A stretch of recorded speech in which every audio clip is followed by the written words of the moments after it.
Great. I'm Nora, and my Instagram is Wellness by Nora. My website is not live yet, but it will be the same when it is. So I'm Okay, working on it right now. very Yeah. cool. And where are you located now? Like I saw Winnipeg and I saw a few Yes, different places. I'm in Canada right now. Hey, for I Canada. yeah, I lived in London for a year in 2018, Mhm. and my visa ran out, so I had to come home to Canada. But I've spent most of my life here. Very cool. Yeah. Nice. What's happening in the Pilates community in Winnipeg? We're doing a lot of online Mhm. teaching, and some studios are open, but a lot of us have pivoted to online or offering studio and online Like, yeah, um, combination workshops. types of, And yeah. during our deepest COVID, the first wave of COVID in March and April, we started offering a lot of, like, the studio started offering more Zoom classes, and we found that some people liked the Zoom so much that they wanted to stay with it, and Hmm. some people were coming into the studio bawling their eyes out when it reopened because they were Oh, so desperate to get on the reformer. But some clients actually bought reformers and have hmm. them in their homes and are doing the classes on Zoom Oh yeah, because there you they would go. just prefer to stay home. Usually because they either have young grandchildren or they have elderly parents they're taking care of and they don't want to possibly get them Yes. sick. Right. So, So now, where do you train out of? Were you training out of a studio or out of your yeah, home or? I trained at Pilates Winnipeg, which is Okay. the only facility in Winnipeg that is licensed to train instructors. Oh wow. Okay. Yeah, Nice. I don't usually ask like the classical or contemporary question, but what is the I'm contemporary trained. I'm okay, cool. Maratheo trained. Yeah, Oh, very cool. yeah. Very good. And I always ask the question too, like how did you find Pilates? Like when did you actually like My doctor recommended Pilates to me in 2007. hmm, Um, I started doing it actually in 2008 because my massage therapist told me off for not exercising enough. She said, "You're wasting money if you're getting massages, but you're not exercising enough." But I don't like the gym. I so there happened to be a Pilates studio right up the road from the massage therapist, and so yes. I went there and I've never looked back. There you go. So, yeah. So, but why would you say you don't like the gym? As a like, Um, I'm big on like outside movement, functional training movement, not being of dependent course. on things. But I do like the gym as well. So I'm just curious. Yeah, I'm like, I don't bash the gym. I don't bash other modalities. If you like yoga, if you like kickboxing, I'd much rather you do that than not do anything at all. So that isn't to say that I think other fitness or other modalities are inferior because I don't. I just don't like the competitive aspect of the gym, and I yeah. just never thought that I looked good enough in my athletic wear or that I was pretty enough next to the other girls at the gym. And it was Yes. more just feeling insecure next to other women who had better bodies than I did. So Hmm. I just didn't really like that. Yeah. Yeah. So then, I mean, that is such a common comment, right? So then we take that into what we do as instructors now. So how do you approach that? Like when someone comes to you and is like, I want to get a beach body, or I want to do like they're still fixated on that. If they say I want to get a beach body, I say put on your bathing suit and go to the beach, and then you have a beach body. Right. Ta-da! So, ta-da! So I focus on being the strongest and healthiest that you can be, and just Mhm. being sensible with food. But I'm not trained as a nutritionist or a dietitian, so it's not really in my wheelhouse to be giving out that kind of advice. Yep. And most people that I see are rehabilitating an injury or managing a lifelong disability. But if somebody says, like, I want a nice butt, I give them a couple of different exercises. Or I want a bikini body, I just say, accept where you are now. Let's get you as healthy as we possibly can, and just Mhm. everybody else at the beach is worrying about their body too, so you're in good company. Right. Yes. There's she's not on the thread right now, but there's a lady by the name of Caroline who is Mhm. from Pilates Hamburg, Mhm. Black Hat Pilates Hamburg. And when she starts to talk to people and they're, coming with their aesthetic goals, like she will basically stop them mid-sentence and be like, "You are beautiful right now. Exactly. Let's establish Exactly. that. Exactly. Like Exactly. you are beautiful. Now what do you want to work on? But let's just get that out of the way, right? Yes. Yes, absolutely. And Yeah. my therapist, before she became a therapist, she worked in the top echelon of this like real fashion industry in London. So Okay. she was a hairstylist and makeup artist, and she worked with like the top models of her time. And she said, they're some of the most insecure people you'll ever meet in your life.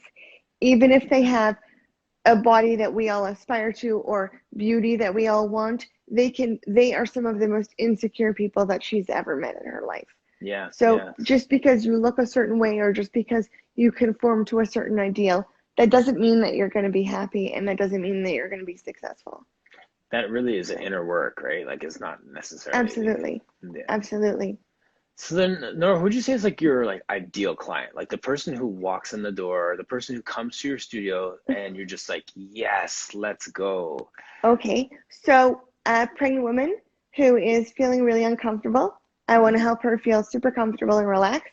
Hmm. Or somebody who is completely at the end of their wits, who doesn't even think that they can do Pilates, who doesn't think that it's within their capability, and then I show them that they can do it. Hmm.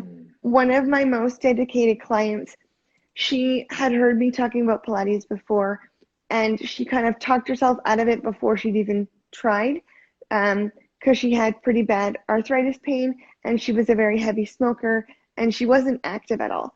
And so she basically convinced herself that she couldn't do it. And then I said, "Come on, it's just you and me in the studio."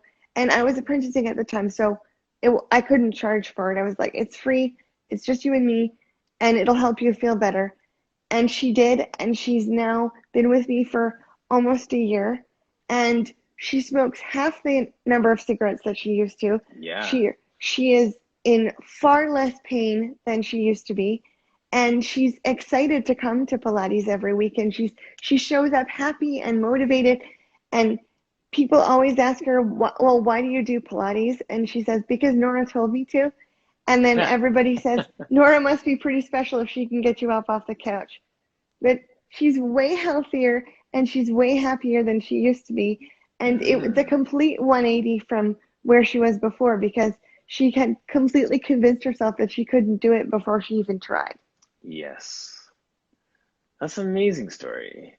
Yeah, And it's just gonna keep getting better, right? Like imagine what that story is gonna sound like 5 years from now. exactly. Exactly. But that's what I want, is the most broken person and the person who thinks that they can't do Pilates at all, and then they realize that it is possible to do it.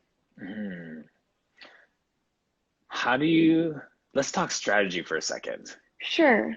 Now, when someone has in their head that they can't do it, hmm how do we get them to a place where they're doing it? I Like, say I say, we'll take it slow, we'll be really gentle. Nobody's judging you, and you're just working with me. And give it a few classes, see how you feel. If you don't like it, that's okay, but give it a try. And a lot of people, it's just that first hurdle of the first few classes, and mhm. then once they get into it, they're feeling better. And a lot of the times, they'll come in at the personal recommendation of somebody that I've already worked with, Yes. or it's a happy client who's worked with a different instructor at the studio and comes in and works with me because it either works in their schedule, or they have a particular disability or a particular injury that they want to work on with me. Yes. And isn't it interesting too, like you mentioned about disabilities, a lot of times we get fixated on what we can't do. Mm-hmm. So I've been thinking about that a lot. Just like when it comes to clients, whether it's a disability or an injury, like an acute injury, like we get so fixated on what we can't do, and that's our excuse to do nothing. Absolutely. Yeah. Definitely. I had a client who would often say, "Oh, I can't do that," before she'd even tried. And then I would give her a modified version and I would say, "Could you try this?" And most of the time she could do it. And if she couldn't do it, we would either adapt it again or we'd move on to something else.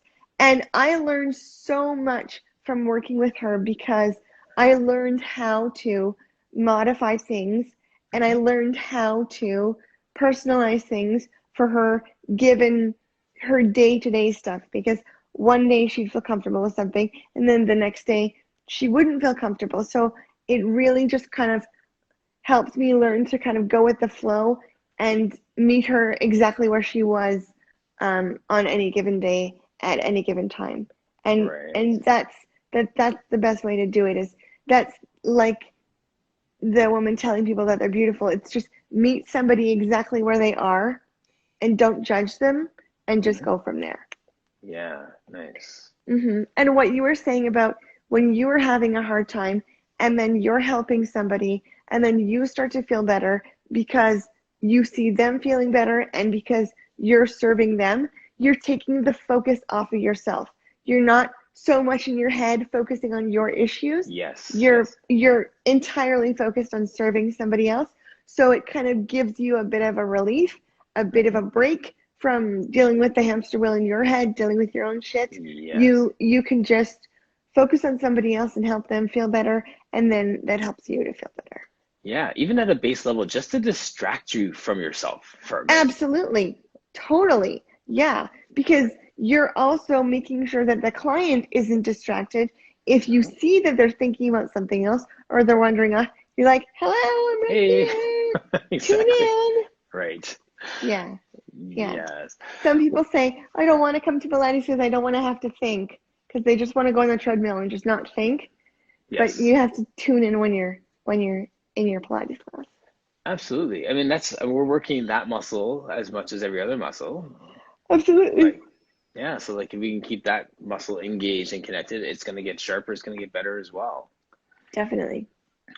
When I messaged you earlier, we were talking about like what your main message is right now. hmm And it kind of ties into a little bit of what we're saying. So like what would you Yeah. say that is? That Pilates is accessible for people with disabilities. And I noticed that some people with disabilities haven't even been told that Pilates is something that they could do or is within their wheelhouse or within their capability. The most common things that people say to me when I say I'm a Pilates instructor, they say, "Is that like yoga?" Or they say, "I would do that, but I can't touch my toes." And Yep. I say, Pilates is what will help you touch your toes. Or they say, I don't have time. But I taught a 20-minute online Zoom class yesterday, and both of the ladies in the class finished it and said, that was great, I feel better. And so even just 20 minutes a day can make a difference. Yeah, absolutely. Why do you think that it hasn't been recommended? Now, like we've been in Pilates enough to know how healing it can be. Like I circled and posted your thing which said, well, no pain, no gain isn't true. It just rhymes. Exactly. So people remember it because it rhymes, but it's not true. Hmm. So I'm actually not sure. That's a good question. That's something I'm trying to figure out myself. I mean, I don't know why more doctors are not recommending Pilates. I know that my acupuncturist, who is also a massage therapist, he does a lot of recommendations to Pilates. And I have a pretty new GP who is quite young and who who has really different thoughts about medicine and a different way of looking at things than other doctors that I've seen who've been in the business for longer. Yes. Um, and I asked him, can you start referring people to me? And he said, absolutely. Cool. So, Now, yeah. when it comes to people with disabilities, are there certain conditions that really see a lot of benefit from Pilates? Like if this specific condition was met with Pilates, like it would be a game changer for them. Is there one over another? Well, I think it's a case by case basis because, and that's what's great about it because it's adaptable to anybody's need at the time, but it really depends on the person and their personal needs. I have cerebral palsy, and Pilates has been life changing for me in that regard in terms of the management of my own disability. Um, I have worked with clients who've had arthritis and Erb's palsy and vertigo and disc herniations and Parkinson's and stroke and cancer. One of my clients, she started seeing me 6 months after a very devastating stroke. And in the Wow. last year, she has Pilates has been instrumental in her recovery. Um, she has her coordination, her strength, her balance, her overall sense of well-being is Mhm. 100% better than it was. Yeah, absolutely. And when you say it like that, I think, okay, well, this is perfect for old people, Hmm. but this is great for young people as well. Like we don't have to Absolutely. box it into one specific area, right? Yeah. Hmm. Oh, sorry. I'm just looking at Yeah. some of the comments and Of course. yeah. No, no, that's great. That really is great.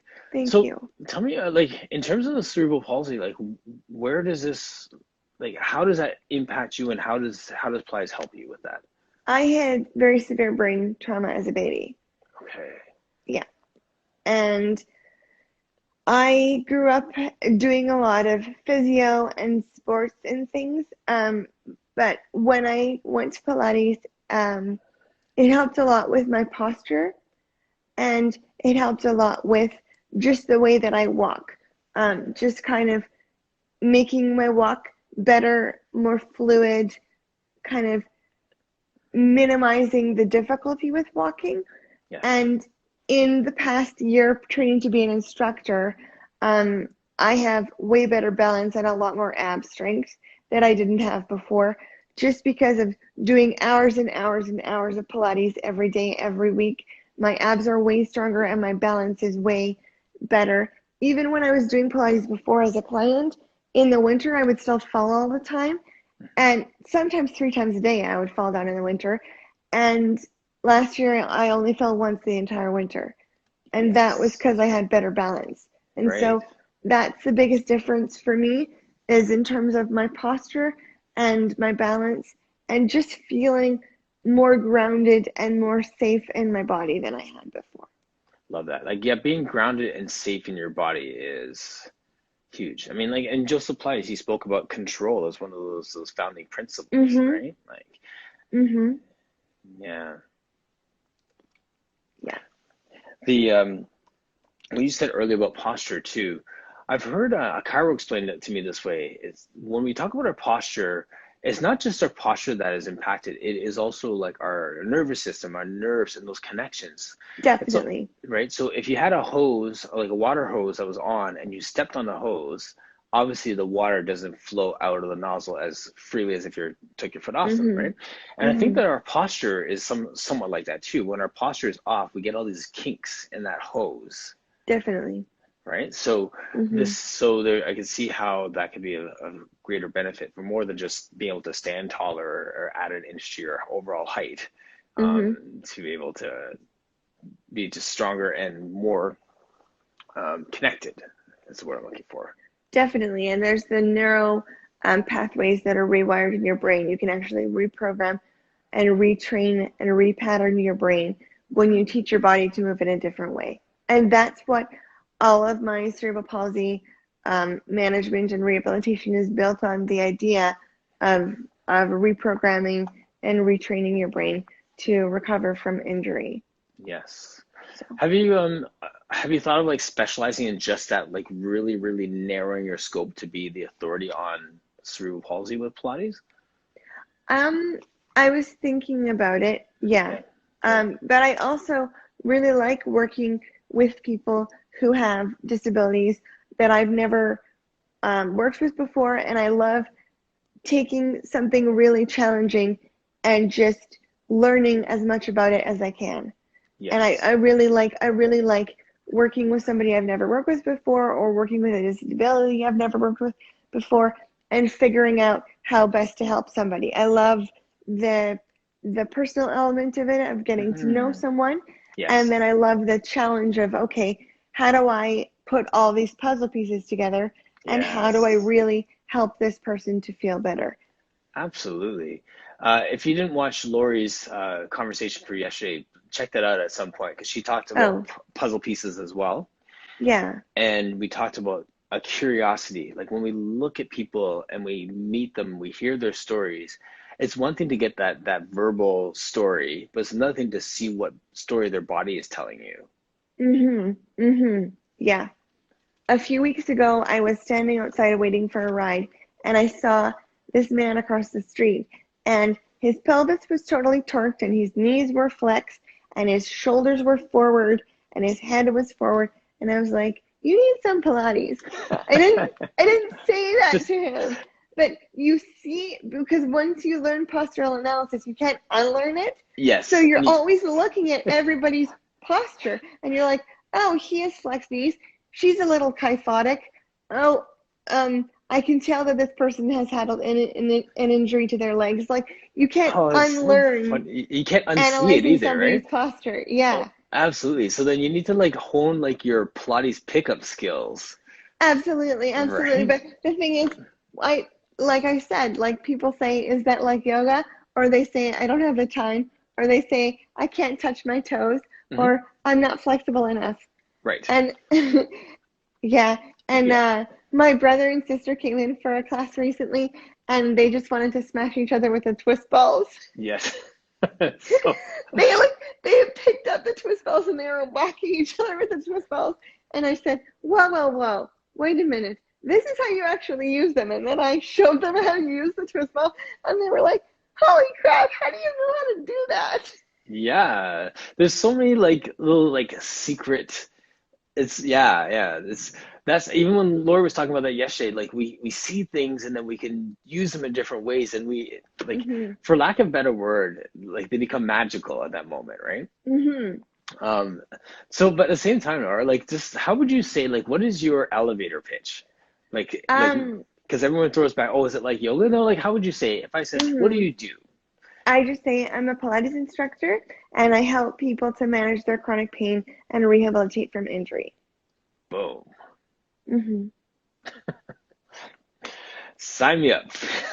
Yeah. You know, like you mean like what do you say to that, right? Like I think that sometimes we get so general that we miss, opportunities to Mhm. really connect with certain people, right? Yeah, So absolutely. And having a marketing background myself, I know the more specific you can be, the better. If you specialize in shoulder pain or rehabbing shoulder injury, you say that in all your marketing material, in your elevator pitch, your website, your social media, your email marketing, everything, that you specialize in shoulder pain so that somebody knows to go to you or to recommend you to somebody else who has particular shoulder injury or particular discomfort. So, yes. So mhm. then how would you, for the new trainer out there, the new applies person out there who is in that, I just love everybody. I just want to help everybody. Yeah. How do you help them to distill all that down to the thing that they're most passionate about? Well, first, I send them that gif from Brave of Merida banging her head on the table. Okay. Right. Yeah, Yes. yeah. Because when anybody in marketing says, "Oh, anybody who's trying to market something says, oh, I want to reach everybody with my stuff. I just want to bang my head on the table."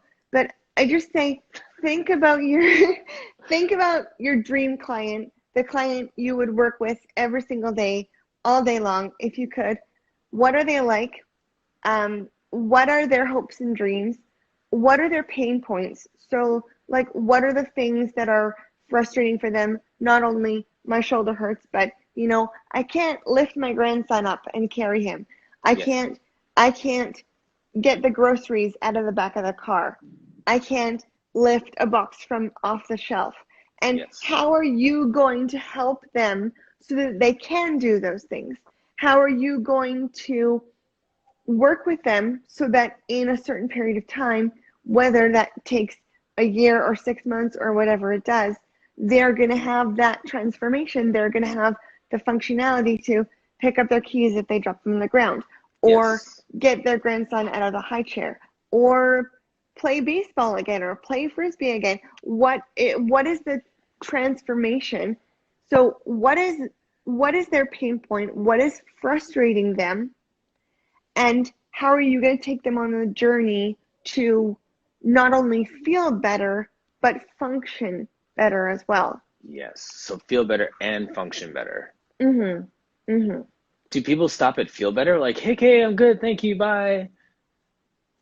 Sometimes if they come in with a particular injury, but I recommend that people stay on with Pilates after they've rehabbed their injury because they can prevent injuries from happening. If you do Pilates as a form of exercise when you're not injured, you can definitely prevent injury because all last year, when I would have fallen on the ice and the snow, I was able to catch myself if I slipped.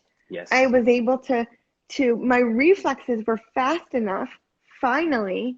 I mean, I'm Mm, 34, and I had never had the reflex to catch myself if I slipped or I stumbled. And I was yes. finally able to do it. So keep at the Pilates, even if you're not injured, because it will help prevent you from being injured. And I've Yes. asked clients, you know, did did this help your balance in the winter? And they said yes. Mm, Um, they said, I did stumble, but I recovered, or I did slip, but I yes. recovered. I Mm, just want to answer this question from Alexandra. yes. How did I discover Pilates? My doctor recommended it in 2007, and I started going regularly in 2008 because my massage therapist told me off for not exercising enough, and I don't like the gym, so I went to Pilates instead, and I never looked back. So, Yes. But how did you yeah. actually find the Pilates? Like, how did you know about Pilates to go to do that? I just passed the studio all the time going to the massage therapist. So I There knew you go. where it was, and Yes. Just walked in. yeah. Yeah. I just walked in and said, "Hi, Yeah. I want to sign up." There you go. So, Alexandra's my wife, by the way, too. So oh, yeah, there you go. wonderful. My sister's name is Alexandra. There you go. Yeah. Nice. So there's a continuum now. We said from pain to function, and hmm then I think about like what Joseph Ply said about ease of life. Absolutely. Definitely that. Yeah. Yeah. Can you Because, speak to that? Like what he says, like, well, because I had chronic pain for years and years and years and years. And after 10 years of chronic pain, when I started training to be an instructor, it resolved. And so I have much more ease of movement. I have much more comfort in my body, and I'm not waking up in pain every single day, which I did for 10 years 10 before. 10 years? years waking up in pain every single day. And Yikes. then, yeah, and it was like walking away from an abusive boyfriend. It was like having an abusive boyfriend for 10 years and then finally getting out of that 10-year abusive relationship because I was waking up with pain every day and managing pain every day, and it's exhausting. 10 It's, years. yeah, 10 years. hmm And some people with cerebral palsy are in pain for their entire lives. Right, right. So I was lucky that I didn't experience pain all the time, every single day from the time I was little. But yeah, I had 10 years of chronic pain, and the instructor training really helped to resolve that because I was doing Pilates so much every day and also really strengthening my abs because the back pain came from having weak abs and not a lot of core strength. So So, you just said that you consider yourself lucky to just have 10 years of pain.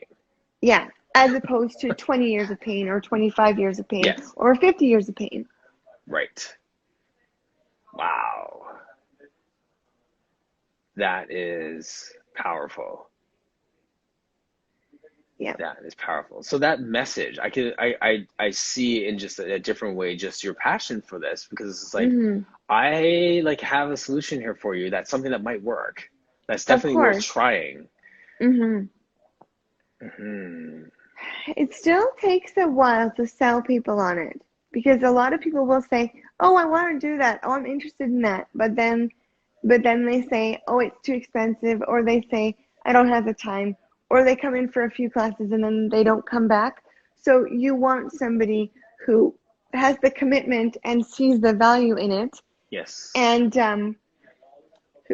who is with you for a long time because Hmm. you want them to feel better and to make it part of their lifestyle. And what you're speaking about is accessibility. And you Hmm. already said, you cited that you could do a 20-minute online class. That's a far cry from like a one-on-one $125 an hour private session. Hmm. Absolutely. And you're still getting benefit from doing a 20-minute Zoom class. The ladies I spoke to yesterday, I said, what would you like to work on today? And they said hips and shoulders, 10 minutes hips, 10 minutes shoulders. So I did. And they both said, well, I feel great. That was great. That's such a nice break. We both feel better. Thanks. Let's get on with the day. Yes. So, It's almost like you just have to trust the work absolutely. to do the work, right? Like I mean Hmm. that person who does 20 minutes on an online class, they're gonna want to do it again. And then that once a week, maybe twice a week or three times a week. And Absolutely. it's their own path and their own pursuit. Hmm. And it saved me during the deepest COVID period in March and April and May is is teaching Pilates online every day. And I had a group of my cousins, friends, my sister, my mom. We all came together at 3 o'clock every afternoon, Oh, and I led them nice. through an online mat Pilates class. And it was the thing they looked forward to the most. And it was our family time together. And they all said they felt better and they felt more relaxed, and it was helping their mental health and their wellness, not Yes. just their physical health. And they were saying, my auntie and a couple of other people said they had initially just joined it for the family time. It was like our family dance party. Yes. But then they were getting benefits out of it that they didn't expect, that Right. they were feeling better when they hadn't expected to get anything out of it. That's And that's good. yeah, and Pretty my mom, sneaky. and my mom was in an accident 6 years ago and she broke her knee. And Oh, yeah, and it was a really, really horrendous experience for her and for our whole family. And she's a runner, and she didn't think that she was going to get anything out of Pilates. She was kind of cynical about it, and she was like, that's not going to do anything for me. But then within 3 months of the daily classes with me, she said for the first time since she had broken her knee, she could sit cross-legged comfortably with no pain at all, yes. which is awesome. It's awesome. Especially since she didn't think that she could actually get anything out of it, and she did. Right, exactly. And Yeah. and that's why I love talking with runners about Pilates because they train linear. They just train in one plane of movement. Hmm. And Pilates, it hits you from every different plane of movement and every small muscle that you don't think about. And you're supposed to work every plane of movement. It's designed to work every plane of movement, and you make sure that you incorporate exercises every class that work every plane of movement. Hmm. Definitely. Yeah. You know your stuff, my friend. Thank you. Thank you. What's next for your business? Reaching out to disability organizations and telling them about Pilates and about what I do, and Yes. reaching out to things like the Cerebral Palsy Association, the Arthritis Society, um, multiple sclerosis, Parkinson's, and just as many organizations as I can to tell them about Pilates, um, and also having physiotherapists funnel clients to me as well. Yes. Hmm. Wow. Do you have any Yeah. like workshops, online workshops, to educate people on what we've been talking about today yet? I don't, but that is a really good idea. I've wanted to do some workshops. I do run some social media for Pilates teachers workshops. I run workshops for Pilates teachers who want to better use their Facebook and their Instagram and their email list. Um, not, I don't focus so much on client acquisition as I focus on awareness of Pilates and what your brand looks like online, and just how to kind of talk about Pilates in a way that's accessible to people who don't know what it is. Right. Yeah, I mean, and you've touched on accessibility on so many different levels. It's almost Hmm. like we've just physically just taken away every excuse. Hmm. And excuses still come up, and it's frustrating, but you have to respect that. Hmm. Yeah, absolutely. Well, we just gotta strip away those excuses one at a time, right? Hmm. And you want the people who are going to stay with you long term. You don't want the people who are going to come in for 2 classes or 3 classes or 1 class and make an excuse and never come back. You want the Yes, people who take it seriously. right, exactly. I loved the question that you gave me earlier about what did I learn from my most difficult clients. Definitely. Um, my answer for that was I learned about myself. Nothing Hmm. really about them, but like my approach, my words, my listening. Why were they difficult? Is because I was trying to impose my plan for the day on them, Hmm. Hmm. or because they're just difficult. They had a bad day. Maybe I missed some cue earlier. So I took all that stuff in to say, like Mr. Miyagi and Karate Kid, like, there are no bad students. There are just bad teachers. Hmm. What is it that I learn about myself in that process so that I can, with them next time, it'll be a better experience. Or if I've completely blown that apart, the next person who comes in, we don't, do the same thing again, right? Absolutely. I had a really challenging class very early on, and um, I just, the client, very kind, humongous set of complex needs, and I felt I'm too green for this. I can't serve her. There are so many things. She needs a more experienced instructor. This I can't give her what she needs. What she needs. And I left the studio bawling, and I No. happened to have another class at a different studio the same evening, and I just cried the whole way to the studio.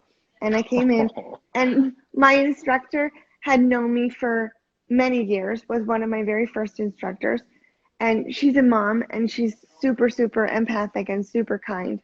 And she's like the only instructor that I feel totally comfortable with. Like I don't ever have to worry about who I am or what I do or what I say, and I just show up as 100% myself, no matter what kind of day I've had, and she just Yes. loves me regardless. And she told me, you don't learn anything from an easy client. You learn from it when it's hard. So Yes. take it as a learning experience, and this is good that it's happening now because you understand better how to serve somebody who presents with a whole bunch of complex needs, and it makes you a better instructor. So Hmm. so just take this as a learning opportunity because you just don't learn anything when it's easy. Yes. So well said. Yeah, Well and that said. really helped me. Yeah. Absolutely. And I'm sure it also help you to recognize when it's going that way before it ends up in tears too, right? But I'm a super sensitive person. I cry at everything. Okay. All right, so maybe it will end in tears anyway. Hmm. Yeah, it's too funny. Nora, we're at like 50 minutes. I love how they Wow, just, that flew by. That was I so love fast. it. That was And so much fun. whenever I'm doing conversations and the screen's flipped and I'm in the bottom screen, the same thing happens to me where all of a sudden you look up and like, oh, and another thing, because it's just gone so fast. Yeah, this has been so much fun. Hmm. What are your closing thoughts? We have so many people that are going to hear this. I would just love to hear like what your closing thoughts would be based on what we've been talking about. I think just that Pilates is for the disability community.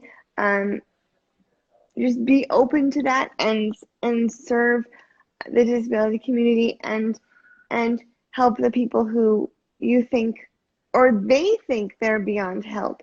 They Mhm. think that it's beyond them. Just show them that they can do it. And then it's so satisfying to work with somebody and see that their mindset towards Pilates has completely changed.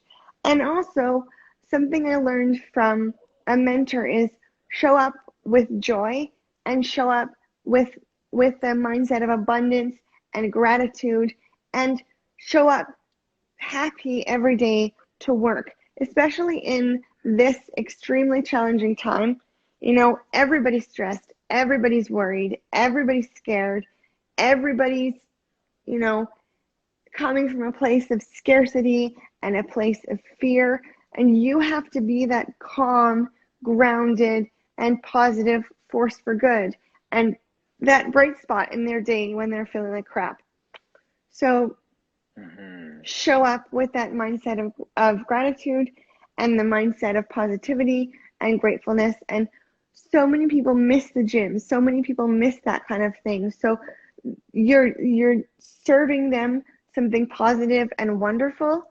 Yes. And it's just really important to have that mindset of, this is a wonderful service you're providing somebody. This isn't just some floofy thing that's prohibitively expensive, or it's for rich soccer moms. It's to help people to feel better. Be that bright spot in their day. My name means light, actually. There you go. So, I love it. Thank you so much. Thank you so much. I really, really appreciate it. I'm looking forward to having more conversations with you, Norah, because this is so I am too. rich. Yeah, it's going to be so much fun. Awesome. Okay, I'm going to sign Thank you so off. much. That's a great way to start the day.